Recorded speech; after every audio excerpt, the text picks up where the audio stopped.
My name is Patrick, 29 years old at currently nag-work from home. And actually, bago pa nagka-pandemic, work from home na talaga ang ginagawa ko. Nagtatrabaho ako sa isang travel and ticket agency and so many things happened that led me to working from home. At mamaya nila malalaman kung ano-ano ang mga iyon. Only child ako ng parents ko. Sa Manila ako pinanganak at lumaki. Tinry nila akong sundan pero nahirapan na sila. Nasisiman ng tatay ko noon at sabihin na nating medyo workaholic kaya napakadalang makasama ang mama ko. Hanggang sa tinigil na ni Papa ang pagbabad ko pero kinailangan naman niyang umuwi sa probinsya niya sa Negros para asikasuhin ang kapirasong lupain na namanan niya sa magulang niya at para na rin tulungan yung mga pinsan niyang naiwan doon. May maliit na farm at taniman kasi ang lola at lola ko kaya nanghihinayang si Papa na pabayaan at ibenta dahil pinaghirapan yun ng mga magulang niya. At doon na rin kasi nakatira yung mga pinsan niya. Kaya ayun, lalo tuloy ako hindi na nasundan pa. At tandang-tanda ko pa noon, mga bandang 9 or 10 years old ako kung gaano ka-stress si Mama. Dahil for some reason, ayaw umuwi ni Papa sa amin sa Maynila. Ang kwento sa akin ni Mama noon, pangarap daw ni Papa na panakihin ang sakop na lupa at tanaman ito ng mga sugarcane. Sobrang mabenta daw kasi ang ganoong taniman. Nung una, syempre todo support si Mama. Pero nung tila wala nang napupuntahan ng pagsisikap ni Papa, doon na umalma si Mama.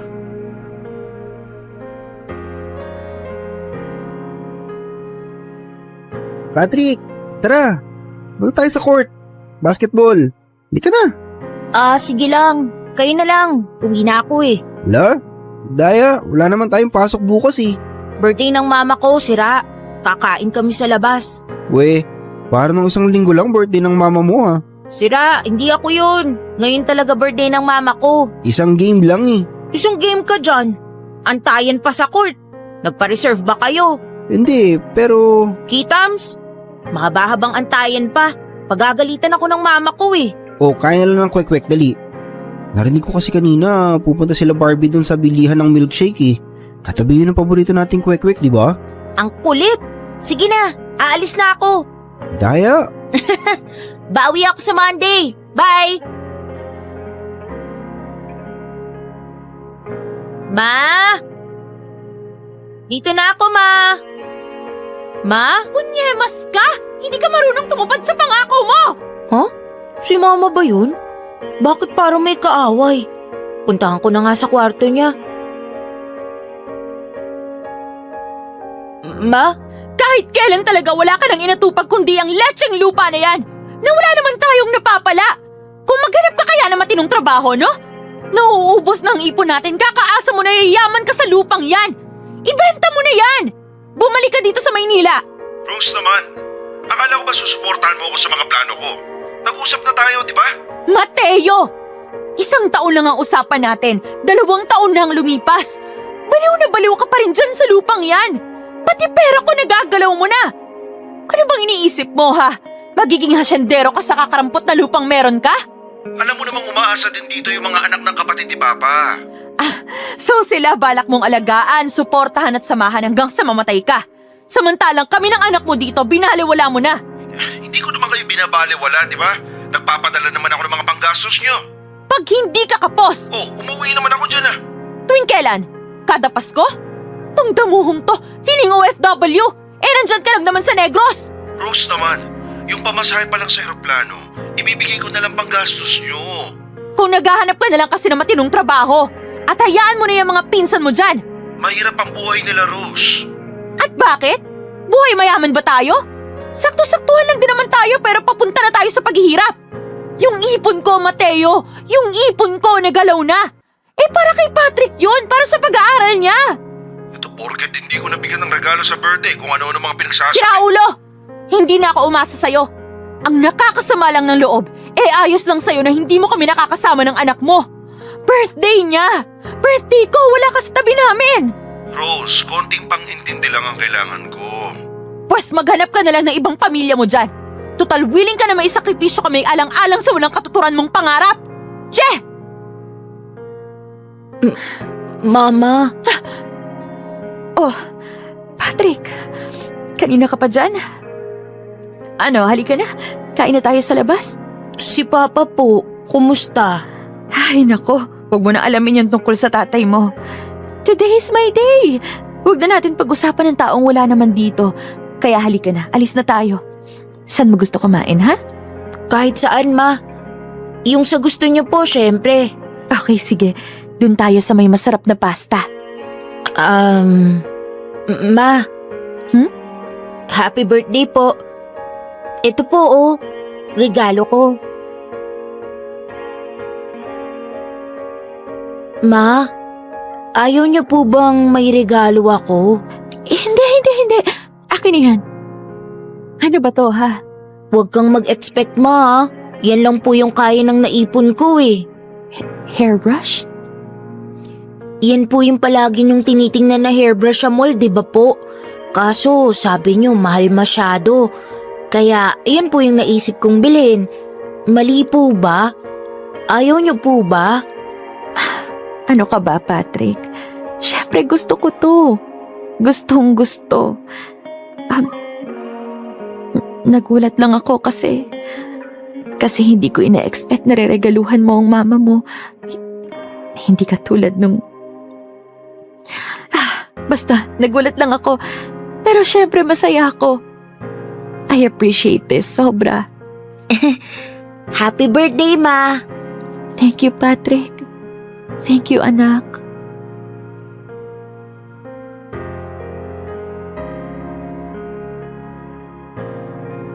Mama, pagtapos natin dito, libre ko po kayo ng dessert. Huwag dun sa mahal, ha? Meron po kasi akong ekstrang ipon pa. O kaya, pambayad na lang sa taxi. Gusto nyo? Para hindi na tayo mag-jeep pag-uwi. Ganda pa naman ang dress nyo, Ma. Ma? Mama?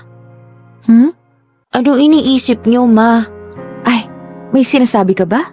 Ay, ano pong meron, Ma? Bakit magkaaway na naman po kayo ni Papa? Hindi kami. Oo na, sige na. Magkaaway na kami. Kailan ba kami nagkausap ng maayos ng tatay mo? Yung away namin noong January, hindi pa rin naman nasusolusyonan kahit ngayong Marso na. At alam mo kung anong nakakainis? Dinala pa kita dito sa favorite restaurant ng tatay mo. Kung ano-ano tuloy ang mga naiisip ko. Dapat talaga, doon na lang tayo sa may pasta at hindi dito sa Chinese restaurant na to. Bakit nga ba nandito tayo, Ma? Wala. Namimiss ko lang kasi ang tatay mo. Ay, puwisit na yan. Kaya ikaw, Patrick, dito ka lang sa mama mo, ha? Dito ka mag-aaral. Dito ka magtatapos at maghahanap ng trabaho. Huwag mo akong iiwan. Huwag mong gayahin ang papa mo na nakipagsapalaran sa walang katuturan. Huwag kang hahabol ng pangarap na walang kasiguruhan. In short, huwag kang gagaya sa tatay mo, okay? Paglaki mo, alagaan mo lang ako. Bantayan. Nagkakaintindihan ba tayo? Yes po, Ma. O sige na, tapusin mo na yung pagkain mo. Tapos dessert tayo, Ma. Oh, syempre. Libre ko, Ma. Sige ba? Sabi mo yan, ha?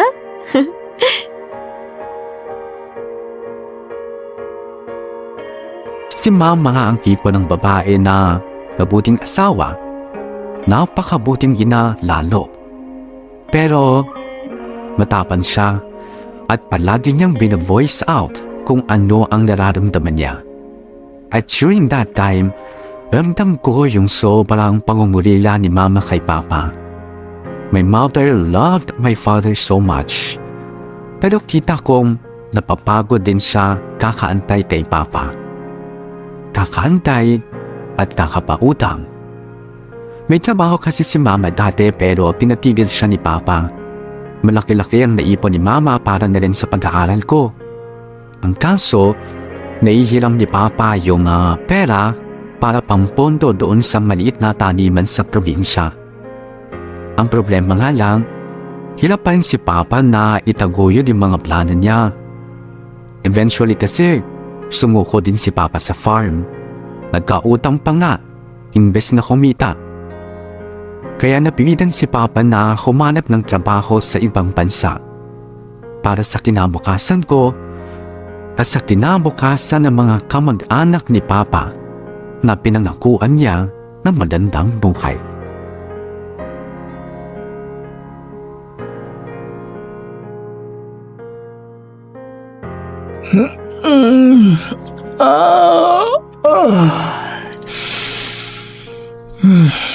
Gugutom na ako.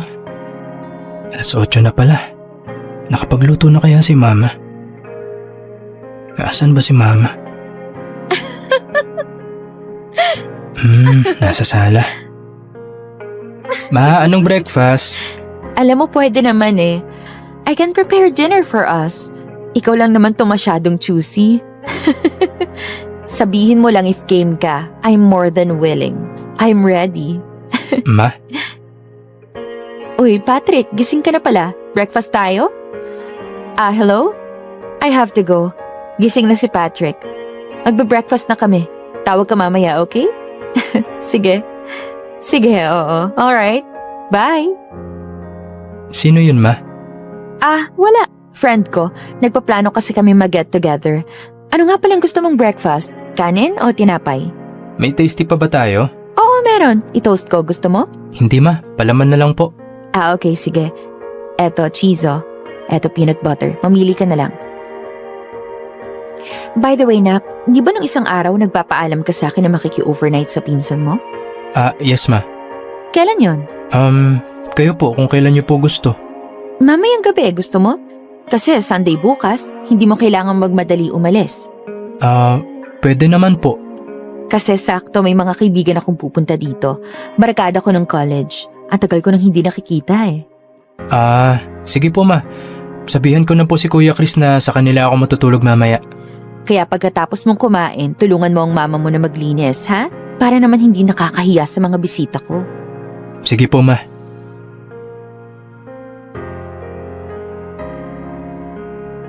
Pwede na kaya tong mga dala ko? Damit, underwear, games. Magdadala pa kaya ako ng comic book? Hindi na siguro, baka video games na lang kami. Yan, pwede na to. Patrick? Ma? Okay ka na? Tapos ka na ba gumayak? Opo, Ma. Magsasapatos na lang po ako. Mag-taxi ka na lang, anak, ha? Para safe ka makarating sa bahay ni Tita Odette mo. Ay, sa mall na lang ako magta-taxi, Ma. Papunta kay na tita. Kasi may bibilhin pa sana ako sa mall eh. Oh, ano na naman yan, ha? Hindi, kasi magkikita kami ni Kuya Chris sa mall. Galing siyang trabaho para sabay na kami uwi sa kanila. Tsaka maliwanag pa sa labas, Ma, oh. Mag-aalas 5 pa lang eh. Oh, basta mag-iingat ka, ha? O, eto. Eto yung pang-taxi. Tapos, eto naman yung pocket money mo para may pambili ka ng pagkain o kung ano man. Okay, Ma. Thank you, Ma. Tao po! Oh, hi! Nandyan ka na pala! Ang aga mo naman! Akala ko kasi traffic kaya maaga ako umalis ng bahay. Sakto lang naman pala. Pasok ka! Pasok! Wow! You have a beautiful home. Maliit lang pero cozy, di ba? Siyempre, tinulungan ako ng anak ko na maglinis. Patrick, this is Tito Ben, ang pinakamatalino sa amin ng college kami. Di naman. Masipag pero hindi kasing smart mo na effortless. Hi Patrick. Hello po. Oh, upo ka lang dyan. Oh, aalis ba si Patrick? Aalis o kadarating lang? Aalis, mag-overnight siya sa kapatid ko. I see. Sakto naman na get together natin. Baka hindi siya makatulog mamaya sa sobrang ingay natin. Sa bagay. O ano, nak? Alis ka na ba? O gusto mo bang makipagkwentuhan sa Tito Ben mo? Sige, Ma. Alis na po ako. Ben, sandali lang ha. Hatid ko lang sa labas si Patrick. Sige. Samahan ko na rin kayo. Okay.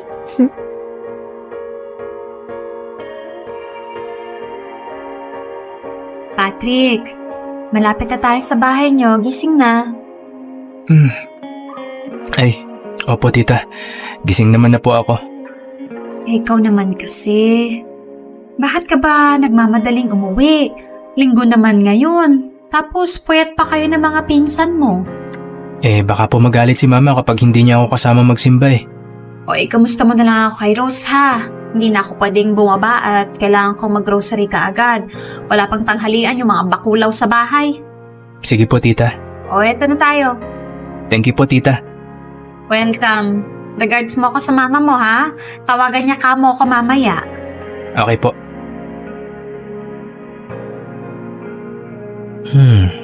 Bukas yung pinto?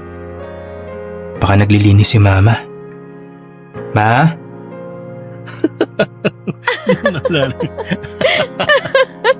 Grabe, hindi ko akalaing natatandaan mo pa yon. Ang tagal na nun sobra. Ano ka ba, Rose? Sa sobrang galing at ganda ng performance mo sa stage, kahit pa sabihin nating trip-trip lang yon, feeling ko lahat ng batchmates natin hindi makakalimutan yun eh. Well, kung ganon, di bongga. Kaya lang syempre noon yun, hindi ko na kayang kumanta-kanta ng malala ngayon. Ma? Uy, anak! Andyan ka na pala. Hey, Patrick! Ay nako, sakto. Maghahanda na ako ng lunch natin. Medyo maaga lang tayo kakain, okay lang ba? Total 11 a.m. naman na eh. Pwede na yan. Kamusta overnight mo sa mga pinsan mo? Napuyat ba kayo? Ay, for sure, di ba? Parang ganun na nga po. Video games? Opo. Oh, ano nilaro nyo? NBA po. Wow, really? Alam mo, naglalaro din ako minsan pag may time. Di ba, ganito? Isang araw, dadaling ko dito yung console ko para, tara, laro tayo, di ba? Invite mo rin yung mga pinsan mo, tas order tayong pizza.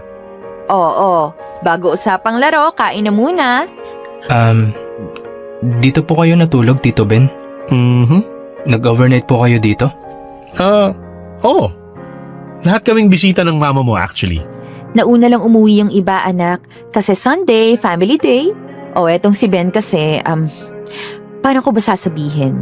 Malayo sa pamilya? Yeah. Yung kids ko kasi nasa ex-wife ko, nasa States sila. So, ako lang nandito basically. Kaya asahan mo, baka maging tropa mo din ako. Dadanasan ko pagdalaw dito. Talaga lang, ha? Kung magluluto ka ng masasarap na pagkain, bakit hindi?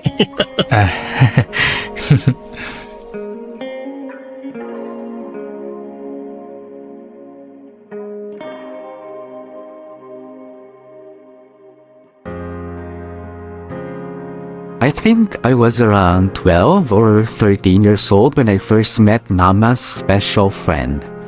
Madalas dumalaw si Tito Ben sa bahay, pero never po silang nakita ng gumawa ng kahit anong higit pa sa pagkakape at pagkukentuhan. Katunayan, sinasama pa nila ako sa kwentuhan nila. They were close, pero not too close. Pero kahit ganon, I knew there was something special between them. Special pero walang mali siya. At never akong nagtanong kay Mama kasi during that time bata pa ako eh. Safe to say na wala pa akong mawang sa various types of relationships. In other words, wala akong naramdamang rason to question their friendship. Isa pa, I saw na magandang epekto ng presence ni Tito Ben kay Mama. Mas naging masayahin si Mama. Literal na umaliwalas sa mukha. At mas maayos na niyang nakakausap si Papa sa phone. Hindi katulad dati palaging stress at nag-aaway sila Mama at Papa over the phone. Pero ever since Tito Ben, nagagawa na rin magtawanan nila Mama at Papa sa telepono. Kaya niisip ko, maybe my mother just needed a friend. A friend na nandyan physically, a friend na consistent, and a friend who is always ready to be there, lalo na sa mga panahong kailangan ni Mama ng masasandalan.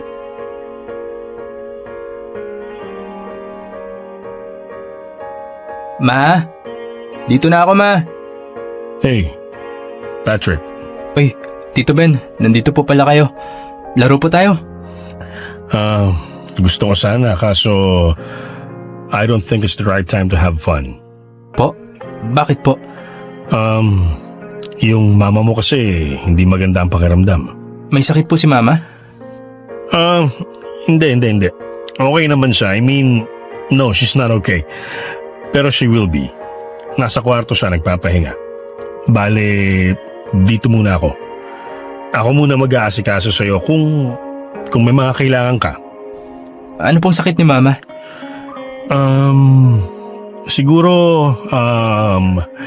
Siguro si mama mo na lang magsasabi sa'yo. Ano palang gusto mong dinner? Kahit ano po. Sige, hindi kasi ako magaling magluto. Okay lang ba sa'yo kung pa-deliver na lang tayo? Sige po, okay lang. Sige. Tatawag na lang ako sa isang restaurant. Tito, pwede ko pupuntahan si mama sa kwarto? Yeah, sure. Pero, huwag mo munang kulitan ha. Kamustahin mo lang. Kapag nagkwento, makinig ka lang.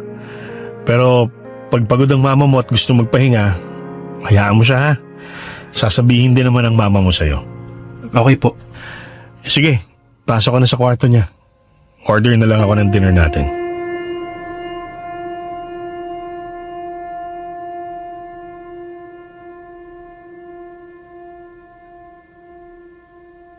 Mama? Ma? Oh, Patrick. Ngayon ka lang nakauwi? Nag-basketball pa po kasi kami. Ma, may sakit ka daw sabi ni Tito Ben? Hindi naman siya sakit, nak. May pinagdaraanan lang ang mama. Pero hindi ko pa kayang sabihin, anak. Okay lang ba? Hayaan mo muna ako magpahinga, okay? Usap na lang tayo bukas. Gusto niyo po kontakin ko si Papa? Hindi, anak. Hindi na kailangan. Atin-atin lang muna to, ha? Saka ko na. Basta, mama na ang bahala. Antayin mo lang ako kumalma. Sige po. Pahinga ka, Ma. See you tomorrow. Thank you, nak. Thank you.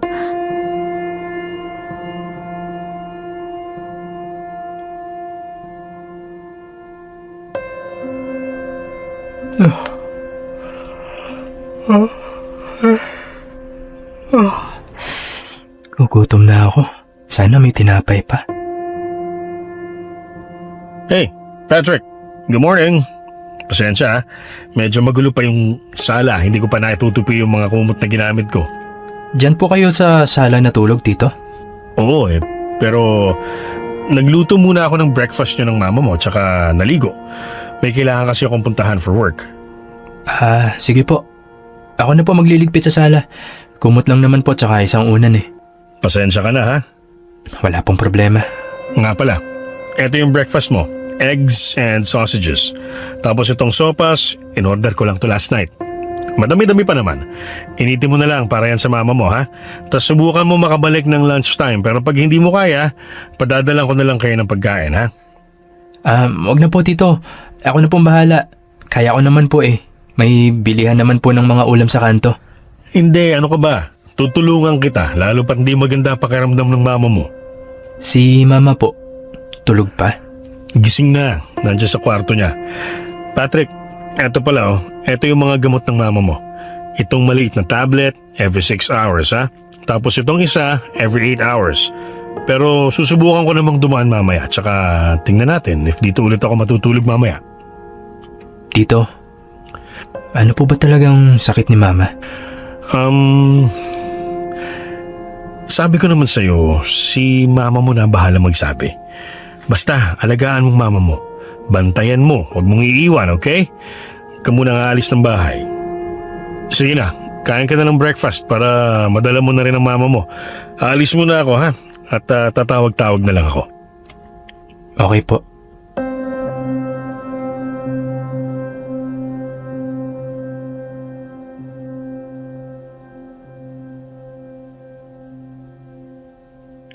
Ma, kain ka na ng sopas oh. Dapat ubusin mo to ha, kasi iinom ka pa ng gamot. Sige na ma. Ayoko na, nak. Busog na ako. Iba ang busog sa walang gana. Pero kahit ganon, pilitin mo pa konti. Pwede na yung nakain ko. Akin na yung gamot ko. Eto mo. Eto tubig.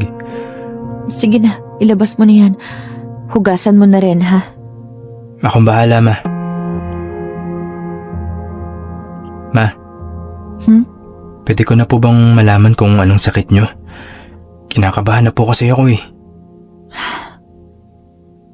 Huwag ka mag-alala, anak. Hindi naman ako mamamatay. Ma, sabihin mo na. Ano bang nangyayari sa inyo? Alam mo kasi, anak, may mga bagay kasi sa mundo na hindi mo pa maiintindihan. Siguro kapag medyo tumanda ka pa ng konti. Ma, Ganito na lang. Sabihin na lang natin na akala ko magiging kuya ka na. Finally. Pero ayaw ni Lord. Binawi niya yung dapat sana magiging kakampi mo sa buhay. Nandun siya, pero walang tibok yung puso.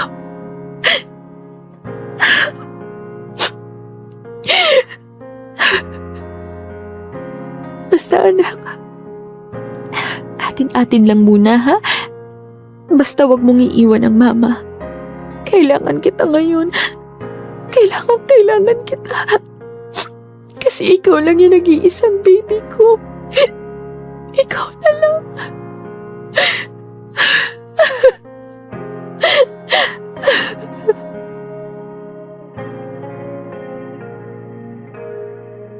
Pasensya na kung hindi eksakto ang timeline ko pero I think I was 15 years old siguro during that time. At sa totoo lang, hindi ko talaga naiintindihan kung ano ang nangyayari kay mama noon. Sa isip-isip ko lang sakit si mama. Sobra akong nag-alala sa kanya pero mas inisip ko kung papaano ko siya maalalayan sa mga pangailangan niya. Kaya hindi ko na inintindi yung explanation niya tungkol sa kanyang kalagayan. It took me some time bago ko na-realize o na-gets na my mother was pregnant and she lost the baby. Nasa ibang bansa ang tatay ko during that time at 1 taon na simula nung huling nakauwi ng Pinas. Alam niya na siguro kung anong ibig sabihin nun. My mother was so heartbroken kasi alam kong gustong-gusto niyang magkaroon ako ng kapatid. Hindi lang talaga priority ni Papa na palakihin pa ang pamilya niya. Gets kong mas priority ni Papa ang trabaho niya pero hindi ako nagreklamo. Gets kong niloko ni Papa si Mama pero hindi ako nagalit. Again, wala akong ginawa. Hindi ko kinwestiyon si Mama, hindi ako nagsumbong kay Papa. I was just a teenager, observing and letting the adults live their lives, letting them deal with their problems. Lumipas ang panahon, Tita Beb eventually stopped salit sa bahay. Asin mula sa madalang hanggang sa hindi ko na lang nakikita ng matagal na panahon. Sinasabi ng ni Mama na busy sa trabaho, nagpapanyan, pero somehow, I get it. Something was going on pero hindi na ako nagtanong. May part kasi sa akin ang ayaw maghimasok sa buhay ng sarili kong mga magulang. Napikalos wala akong pafe kasi curious and concerned ako sa kanila. Pero nasa ugali ko lang talaga siguro. Yung tipong aantayin ko na lang kung may sasabihin. Pero kung wala, di wala. Ibig sabihin lang doon, ayaw nilang malaman ko. Hanggang sa Dad eventually went home dito sa Pinas. And it was a very happy reunion at first. Pero syempre, kapag meron kang taong matagal mong hindi nakita at nakasama sa bahay, hindi pa rin may iwasan ang konting banggaan.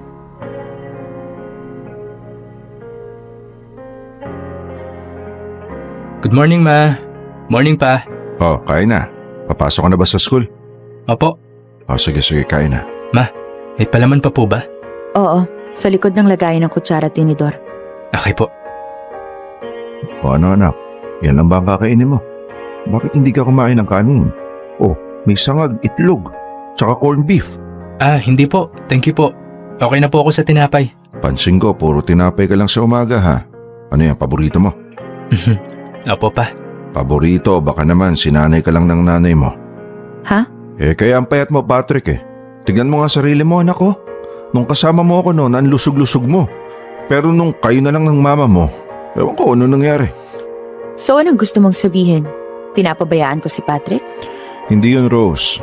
Sinanay mo kasi yung bata sa puro tinapay. Tinatamad ka siguro magluto sa umaga. O kaya tingnan mo, graduating ng college pero mukhang high school. Mateo, ano magagawa ko kung paborito ng anak mo magtinapay sa umaga? Nung kami na kasi ang natira, binigyan ko siya ng kalayaan pumili ng mga gusto niya. Bukod doon, active pa siya sa sports. Kaya wag mong isisi sa hindi pagkain ng kanin sa umaga ang itsura ng anak mo. Rose, Wag mong isisi sa akin kung hindi mo kabisado ang mga gusto ng sarili mong anak. okay, sige na, tama na. Nasa harap tayo ng pagkain. Huwag natin bastusin ang grasya ng Diyos. Ganito, magkakape na lang ako sa kwarto. Hindi na kasi maganda yung mood ko. Patrick, nak, huwag kang papalit sa school. Opo, ma. Excuse me.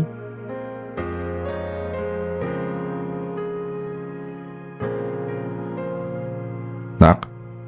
Pa. Ganyan pa talaga kasungit ang mama mo? Di ba dapat alam mo yan, pa? Iba yung toyo niya pag nasa malayo ako nandito na naman ako. Tanong ko lang, natural bang ganyan siya? Hindi naman po.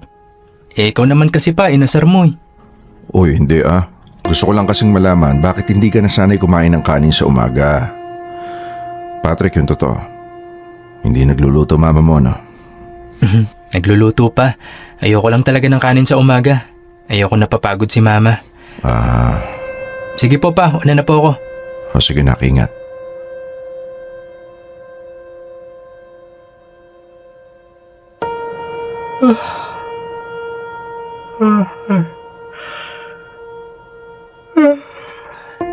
Grabe ang sakit ng paa ko.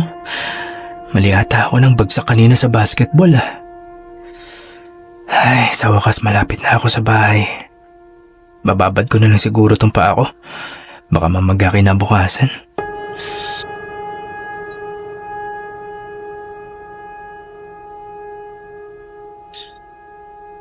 Ma? Pa? Ma? Patrick! Mag-empake ka ng damit mo at saka uniform. Doon na muna tayo sa pinsan mo matulog. Po? Bakit po? Basta! Oo nga naman, Rose.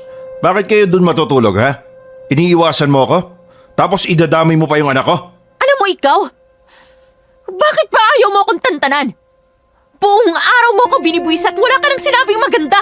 Puro ka tanong. Sinagot ko na, magtatanong ka ulit. Hindi ko na alam kung anong gusto mong sabihin ko para lang magtigil yung bunganga mo. O edi sabihin mo ang totoo. Ano po bang nangyayari? Kung ilagay mo kasi ang sarili mo sa posisyon ko. Ang tagal-tagal kong nawala sa piling nyo. Ang tagal at alam mo yan. Pero hindi mo ako nagawang lambingin. Niyakap, lalo na halik, ayaw mo. Malamang hindi na ako aasa ng higit pa doon. Subukan mo lang. O, kita mo na. Kaya ipaunawa mo sa akin bakit diring-diri ka sa asawa mo. Dapat nga ngayon tayo bumabawi sa isa't isa, di ba? Alam mo, Mateo, hindi ko alam kung tanga ka lang ba o nagpapatay mali siya ka lang. Sa'yo na mismo nang galing, di ba? Ang tagal na nating hindi nagsama. Tapos anong gusto mo? Lambing? Halik? Siping? Nandiyan si Patrick, Rose, baka nakakalimutan mo. Matanda ng anak ko. Naiintindihan na niya ang sitwasyon. Na ang tatay niya na ayaw umuwi at makasamang pamilya, biglang naghahanap ng lambing o kung anong kaabnormalan. Wala pa ngang isang linggo simula nang umuwi ka rito. Hindi nga yata uwi to Baka dumaan ka lang tapos lalayas ka na rin ulit. Ang sabihin mo, baka hindi mo lang talaga ako mahal. Baka meron ka ng ibang mahal. At hindi malabong mangyari yon. Ganon. Di sige. Ibabalik ko sa'yo yon. Siguro ikaw nagkaroon ka ng iba. O baka meron pa. Kaya inabot ka ng dekada bago pumirmi dito. Hindi malabong mangyari, di ba? Wala akong naging karelasyong iba. So, paano ka nakatagal na hindi nakakasama ang asawa mo?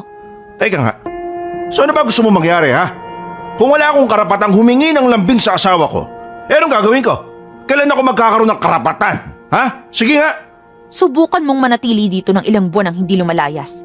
Tuparin mo ang pangako mong babawi ka sa pamilya mo. Tignan natin. Baka by that time, may amor na ako sa'yo. Patrick! Ma, Mag-empake ka na ng pantulog at uniform mo para bukas. Doon tayo sa tita Odette mo matutulog para makapag-isip-isip ng matiwasay at bumalik sa katinuan niyang tatay mo. Dalian mo! Gagayak na ako!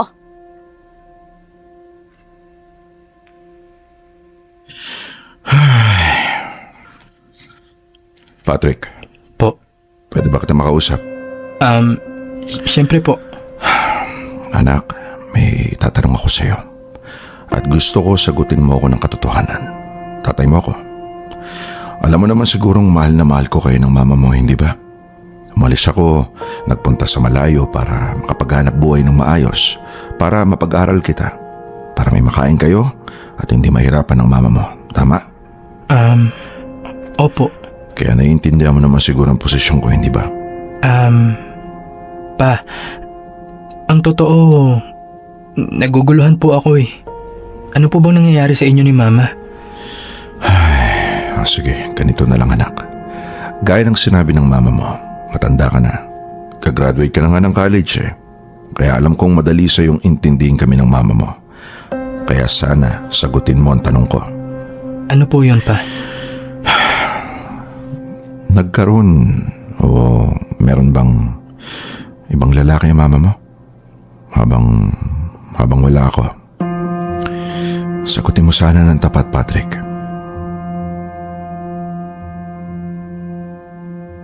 Wala po. Wala? Sigurado ka? Wala po, Pa. O baka naman hindi mo lang alam. Kung ganun po, di wala po akong alam. Kami lang po ni Mama dito sa bahay, Pa. Kami lang po ang magkasama palagi. Patrick, ready ka na? Aalis na tayo! Excuse lang po, Pa. Mukhang gustong subukan ni Mama na siya naman ang mang-iwan sa inyo.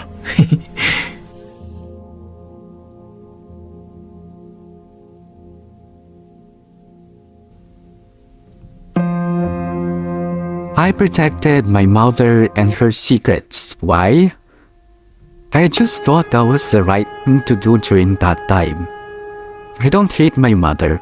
She was a very good mother. She took care of me.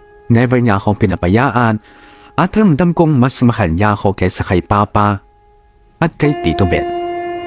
But I didn't hate that she cheated on my father.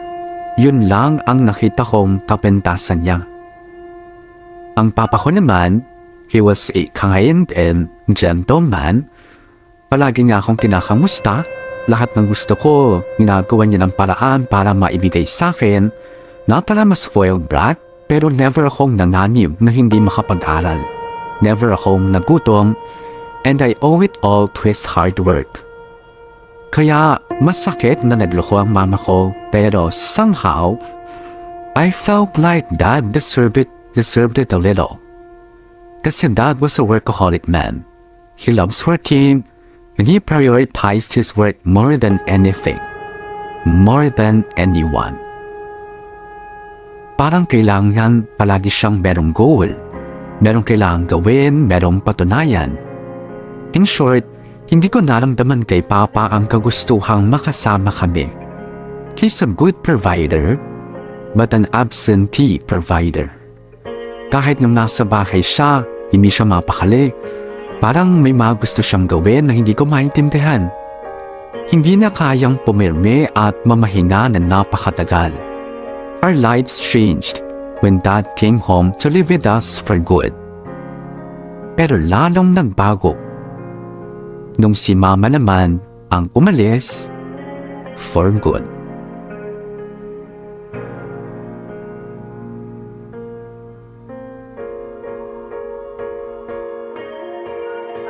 Patrick! Patrick! Patrick, nak! Tita Odette, Pasensya ka na ha. Ngayon lang kami nakarating. Ang papa mo, asan? hindi ko po alam eh. Hahanapin ko pa po. Huwag kang mag-alala, nak, ha? Andito ako. Andito kami ng mga pinsan mo, ha?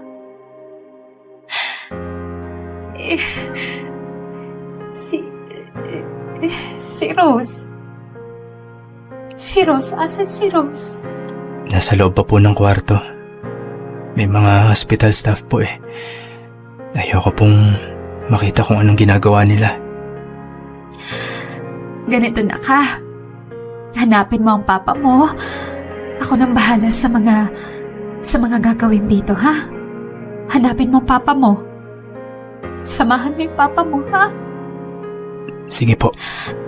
Papasok na ako sa loob ng kwarto ng mama mo, ha? Sige po.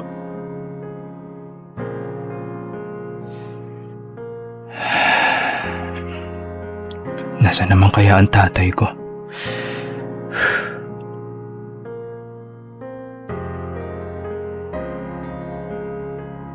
Pa, kanina pa kita hinahanap. Nandito ka lang pala sa chapel.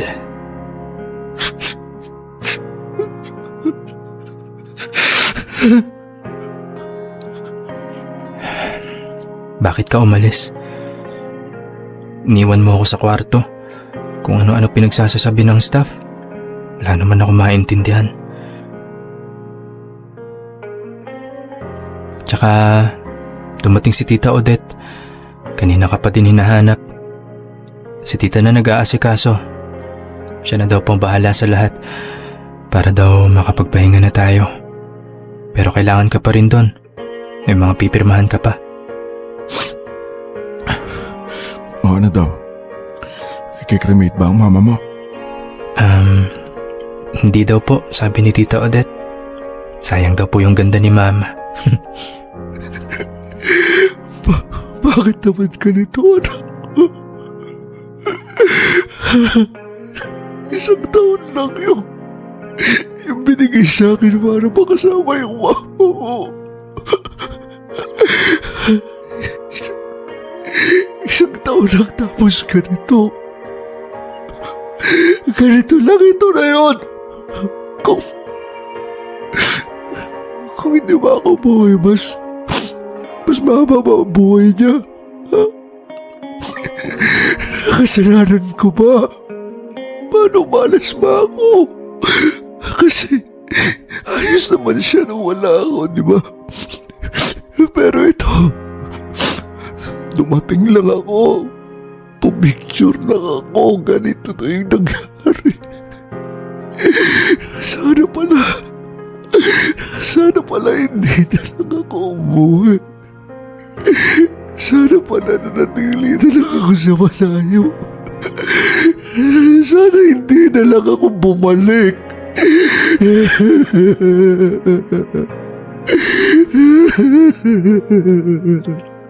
Pa, nalabas na ako ng chapel. Sumunod ka kaagad ha. Kasi kailangan kang makausap ni Tita. May mga kailangan ka pa rin gawin. Tuloy na lang natin to pag uwi natin sa bahay. Lalabas na ako.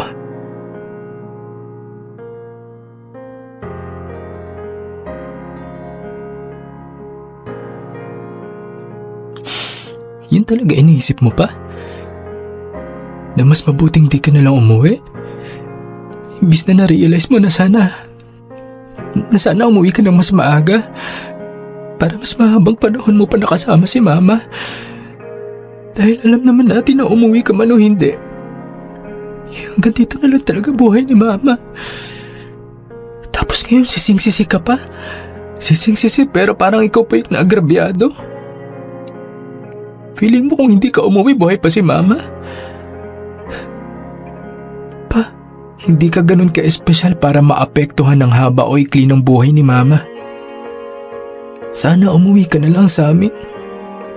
Sana hindi ka nagkakahaman sa pera. Sana pinaramdam mo kay Mama na sabik ka sa kanya. Na sabik ka sa pamilya mo. Patrick! Pa? Nasaan na ang Tita Odette mo? Ano ba yung mga kailangan kong pirmahan? Hindi ko sigurado anong tawag pa eh. puntahan na lang po natin. Tara po.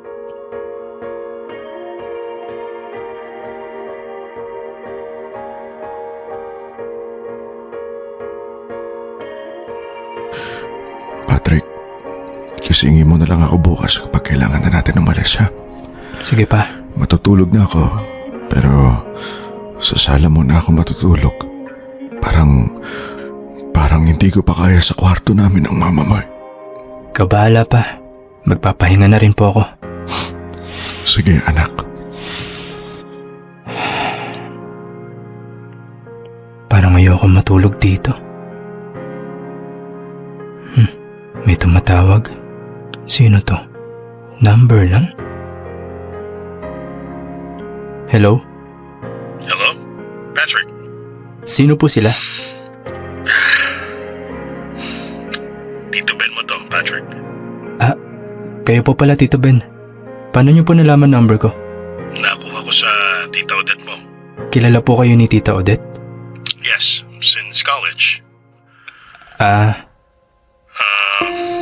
kasi, nabalitaan ko yung nangyari sa mama mo. I'm so sorry, Patrick. I'm so sorry for your loss. Your mom, Rose was an amazing woman. She's a good mother, a very good mother. At mahal na mahal ka niya. Mahal na mahal ka ng mama mo. Alam ko po, Tito.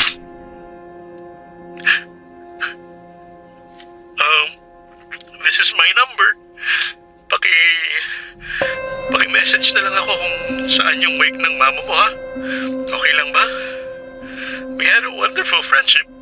Kaya, I wish to see her again for the last time. Tito, wag na lang po. I'm sorry? Wag na lang po kayo pumunta. Kasama ko po si Papa. Mas mabuti si Papa ko na lang po ang nandun. Hindi na po kayo kailangan. Sasabihin ko rin po kay Tita Odette. Sige po, Tito. Magpapahinga na po kasi ako eh. Thank you po sa pagtawag. God bless po. Teka,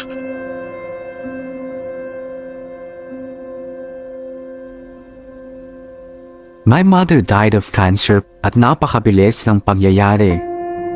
In a matter of a year after her diagnosis, sobrang nag-deteriorate ang health ni Mama. It was a very difficult time for our family. Lalo na nga lang, o tatlo na nga lang kami, nabawasan pa. Nung tumawag si Tito Ben regarding sa nangyari kay Mama, I ignored him.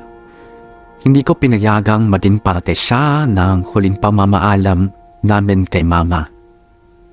At aaminin ko, it was my way para parusahan ng konti si Mama sa panloloko niya kay Papa. Hindi ko hinayaang magkita sila ng lover niya for the last time. Wala na siya, pero for me, that's your punishment for loving another man that's not my father. Lumipas ang panahon, umuwi si Papa sa Negros. Ako, nanatili sa Manila para magtrabaho at mamuhay na mag-isa. At least nagkaroon ng silbi yung hindi pagbebenta ni Papa ng lupa niya sa Negros. Kasi meron siyang nauwi ang bahay, meron siyang pwedeng pagkaabalahan, at may mga tao siyang pwedeng makasama. Nakakatawa kasi hindi pa rin nagbago si Papa. Ayaw pa rin niyang makasama ang sarili niyang pamilya, ang nag-iisa niyang anak. Pero hilayaan ko na lang siya sa yun ang gusto niya. Alangan namang hanggang sa kaduluduluhan pati ako magmakaawang pumirmi naman siya sa pami ko.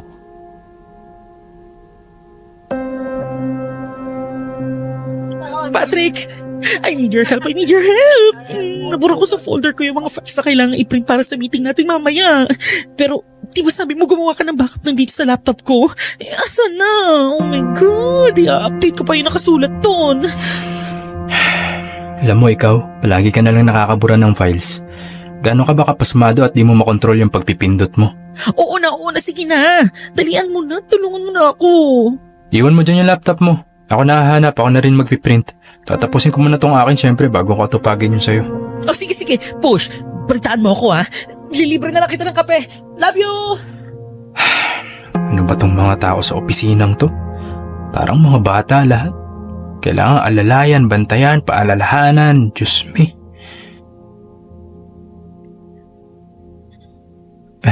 May tumatawag pala sa akin.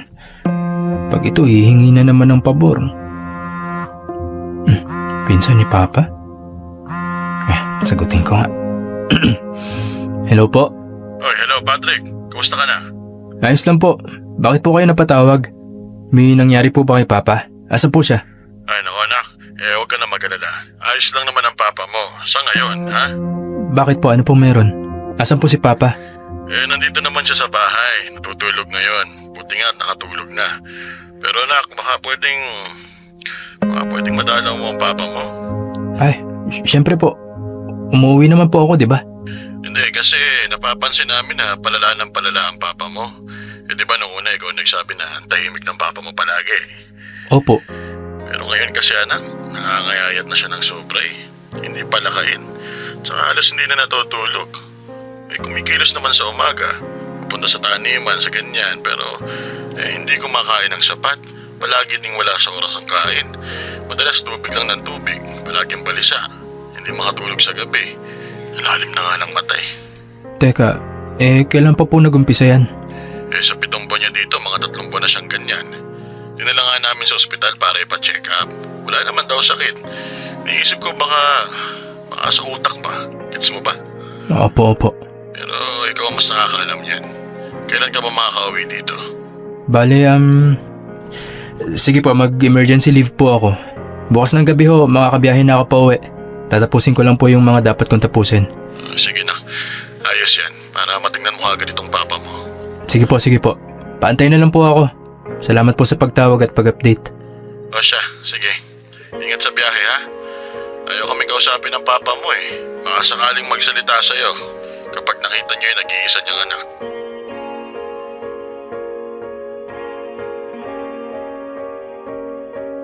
Oh, po. Kain ka pa. Kulang pa yung kinain mo. Ayoko na. Isa na lang. Kahit isa na lang. Masarap tong lugaw oh. Sayang naman yung niluto ni Chong at Chang. Ayoko na nga. Kapag sumubo pa ako ng isa, maduduwal na ako. Lalong masasayang ang pagkain. Nawiwili ka ng gumamit ng mga palusot pa ah. Pero sige, pagbibigyan kita. Pero mamayang hapon magmimerienda ka ha. Pandesal na may keso, okay? Teka, hugasan ko na itong pinagkainan natin.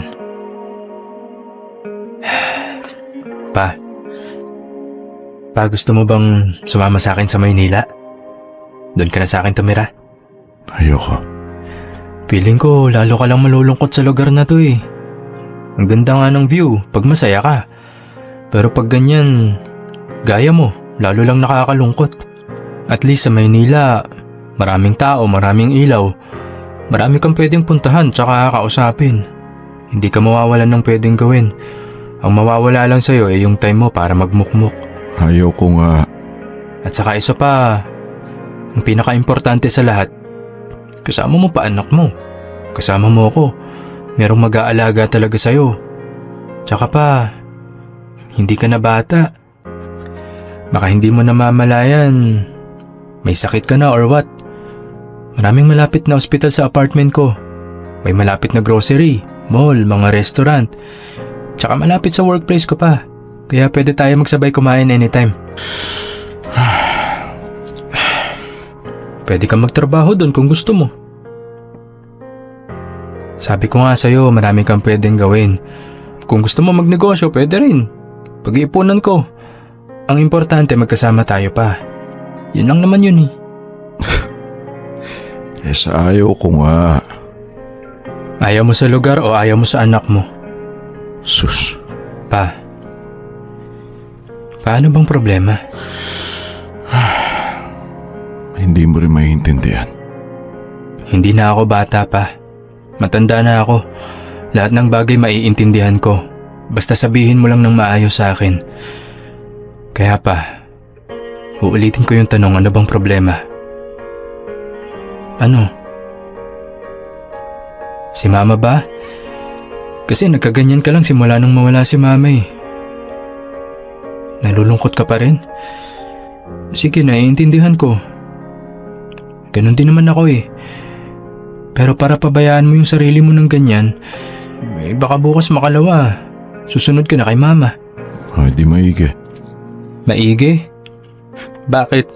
Feeling mo welcome ka ni Mama with open arms pag nagkita kayo? Matanda ka na nga. Ang bantot mo na magsalita eh. Ang akin lang pa, hindi masusolusyonan ng kung ano mang ginagawa mo yung problema mo.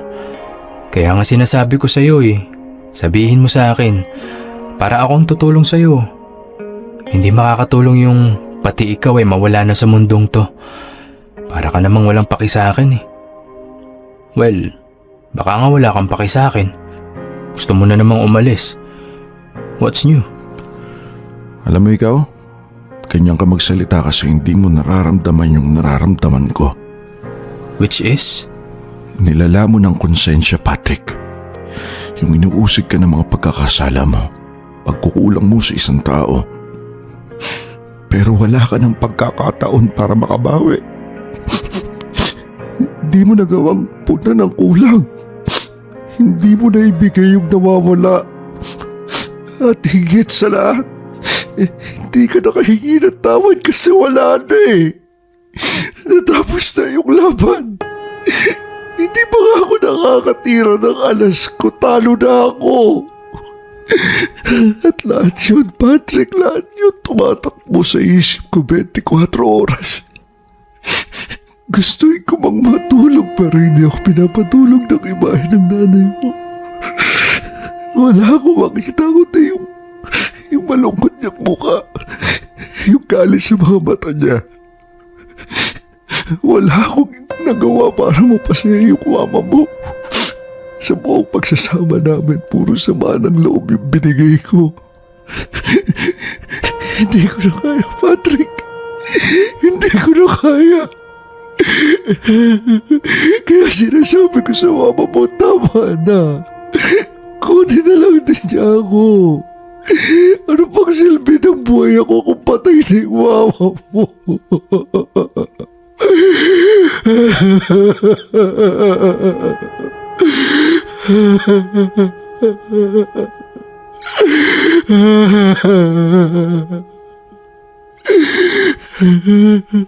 Pa, hindi ko alam kung ano yung mga tamang salitang kailangan kong sabihin para mawala yung nararamdaman mo, pero sana pakinggan mo ako.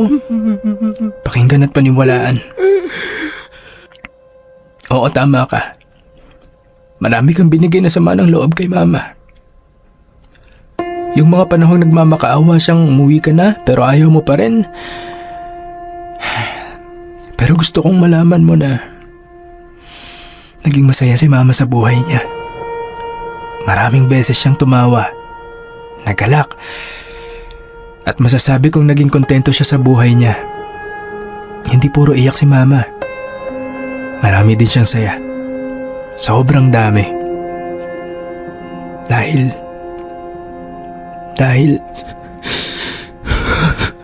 Dahil kasama niya ako. Lahat ng pagmamahal niya na nakalaan para sa'yo, sa akin na lang din niya binuhos. Inalagaan niya ako, inasikaso, prinotektahan at minahal ng sobra-sobra. At masayang-masaya na siya na makita ako lumaki ng maayos. At yun ay dahil na rin sa sipag at tiyaga mo, Pa. Kaya Pa, makinig ka sa akin. Tignan mo ko. Tignan mo ko, Pa. Sinisiguro ko sa'yo, wala kang dapat alalahanin. Mas maraming masasayang pagkakataon si Mama kaysa sa malulungkot. Nagawa niyang mga gusto niyang gawin. Natapos niya yung mga kailangan niyang tapusin. She died happy and contented. Yun na lang, Pa. Yun na lang yung panghawakan mo. Nangyari na yung mga nangyari. Kasama na ni mamang namatay yung sinasabi mong mga sama ng loob niya sa'yo. Tanggapin mo na pa. Tapos na.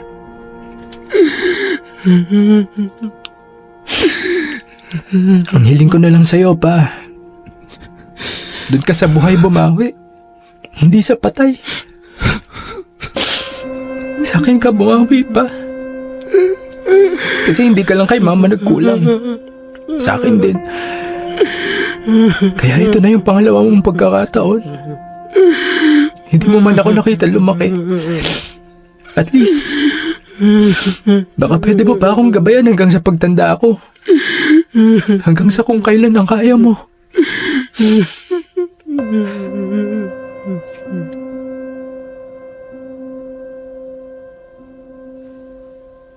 Doon pa lang na-realize na my father was blaming himself for my mother's death. Or more like, pinagsisisihan niya namatay si mama nang hindi man lang niya naibibigay ang lahat sa nanay ko. Masakit man isipin pero my parents lived a lonely marriage. My mother was a lonely wife. My father now is a lonely widower. At aaminin ko at the back of my head, Dad deserved the agony. Siya naman kasi ang may gawa nun sa sarili niya. Mabibilang ko sa daliri ko kung ilang beses ko lang nakasama ng matagal si Papa sa buong buhay ko. At ito na lang dahilan kung bakit ako napunta sa work from home setup kahit bago pa man ng pandemic. Nagkaroon kasi si Papa ng depression kaya kailangan ko siyang alagaan at bantayan. Baka kasi kung ano ang gawin niya sa sarili niya. Hindi ako papayag. Kasi kailangan pa niyang bumawi sa akin. Kailangan pa naming bumawi sa isa't isa.